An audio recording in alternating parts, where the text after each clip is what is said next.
Hey guys, Mr. Yaisley here. So we're on to lesson number 8 in chapter 4, all about writing linear functions. And so in lesson number 8, we're going to start talking specifically about how to determine if lines are parallel. Now, if you went through your vocabulary, you should have determined that parallel lines are two lines that run side by side, and so they will have the exact same slope, but they will never cross each other. So if they don't have the same slope, no matter if we can see it on our graph or not, they will eventually cross each other. But parallel lines will never cross each other. They will just run next to each other the entire way, which means they have to have the exact same slope. So what we're going to talk about in lesson 8 is just how to determine if lines are parallel.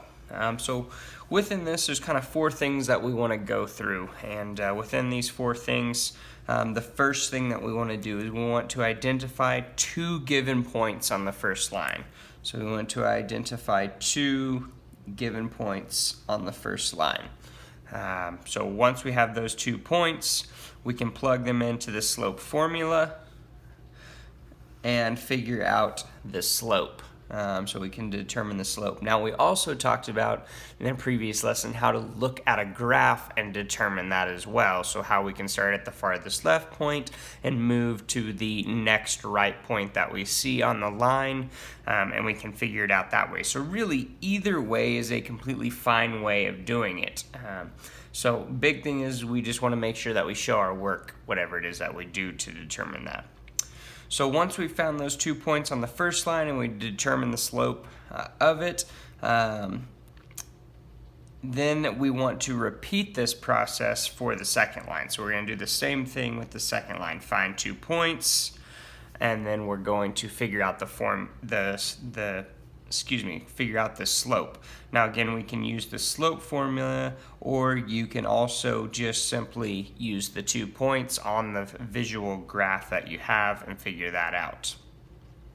Once you have the slope of both lines, then we can compare the slopes. So we'll compare the slopes. Now if the slopes are the same, that means they're parallel. And if the slopes are different, that means they're not parallel.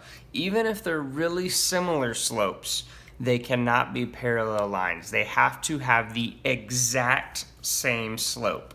So parallel has to have exact same slope. Everything about that slope has to be the same. The top number has to be the same. The bottom number has to be the same. So always check to make sure you've reduced them all the way down, because that can sometimes get us, is we end up with 2 numbers that don't look the same, but that's because one of them isn't reduced. So have to have the exact same slope to be parallel. Alright, well that's all we're going to talk about in lesson number 8. In lesson number 9, we're going to start putting this to use. So if you have any additional questions, please let me know, but otherwise you should have what you need to continue on in the chapter.